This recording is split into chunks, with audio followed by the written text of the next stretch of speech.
अच्छा होता कि राष्ट्रपति जी का भाषण सुनने के लिए भी सब होते तो लोकतंत्र की गरिमा और बढ़ जाती।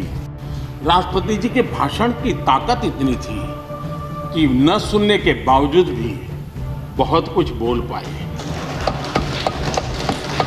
ये अपने आप में उस भाषण की ताकत थी, उन विचारों की ताकत थी, उन आदर्शों की ताकत थी कि जिसके कारण न सुनने के बाद भी बात पहुंच गई। और आज दुनिया इस बात का गर्व कर रही है कि इस वाकई भारत ने दुनिया के मानव जात की रक्षा करने में बहुत बड़ी अहम भूमिका निभाई। ये लड़ाई जीतने का यश किसी सरकार को नहीं जाता है, न किसी व्यक्ति को जाता है, लेकिन हिंदुस्तान को तो जाता है। गर्व करने में क्या जाता है? विश्व के सामने आत्मविश्वास के साथ बोलने में क्या जाता है? इस देश ने किया है, गरीब से गरीब व्यक्ति ने इस बात को किया है। आज देशवासियों को भारत के राष्ट्रवाद पर चौतरफा हो रहे हमले से आगाह करना जरूरी है। भारत का राष्ट्रवाद ना तो संकीर्ण है, न स्वार्थी है और ना ही आक्रामक है। ये सत्यम शिवम सुंदरम के मूल्यों से प्रेरित है। ठीक है, आप आंदोलन के मुद्दों को लेकर के इस सरकार को घेर लेते हैं, लेकिन साथ साथ किसानों को भी कहते हैं कि भाई बदलाव बहुत जरूरी है, बहुत साल हो गए, अब नई चीजों को लेना पड़ेगा, तो देश आगे बढ़ता है। लेकिन अब मुझे लगता है कि राजनीति इतनी हावी हो जाती है कि अपने ही विचार छूट जाते हैं। आदरणीय डॉक्टर मनमोहन सिंह जी यहाँ मौजूद है, मैं उन्हीं का एक कोट आज पढ़ना चाहता हूँ। हो सकता है जो यू टर्न कर रहे हैं वो मेरी बात माने या न माने, मनमोहन सिंह जी की तो बात जरूर मानेंगे।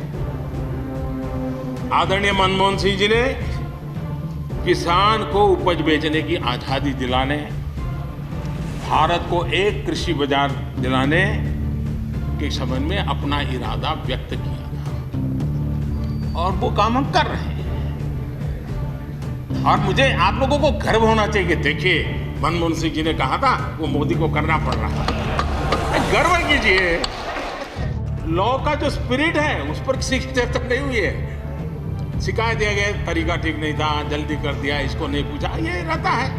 परिवार में शादी होती है तो भी फूफी नाराज होकर के कहती है मुझे कहाँ बुलाया, वो तो रहता है। इतना बड़ा बड़ा परिवार है तो रहता ही है। जरा वो दिन याद कीजिए जब हरित क्रांति की बातें होती थी। हरित क्रांति के समय जो कृषि सुधार हुए, तब भी जो आशंकाएं हुई, जो आंदोलन हुए, वित्त मंत्रालय सहित पूरी कैबिनेट के अंदर भी विरोध का स्वर उठा था।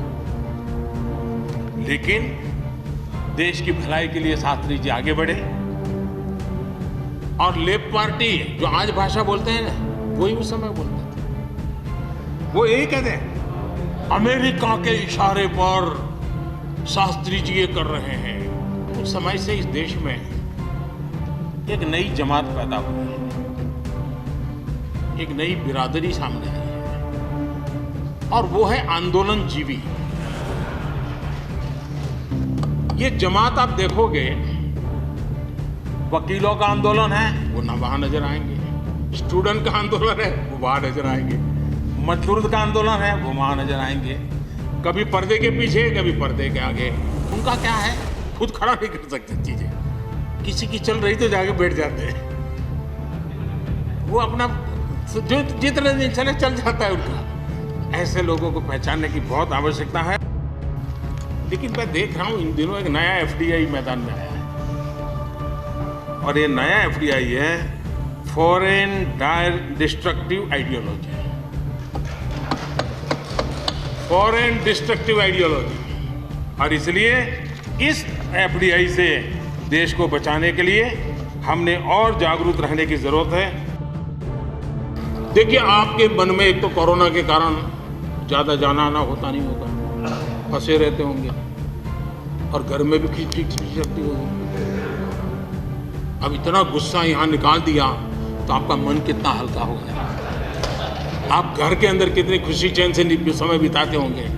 तो ये आनंद जो आपको मिला है, इसके लिए मैं काम आया, ये भी मैं अपना सौभाग्य मानता हूँ और मैं चाहूँगा ये आनंद लगातार लेते रहिए।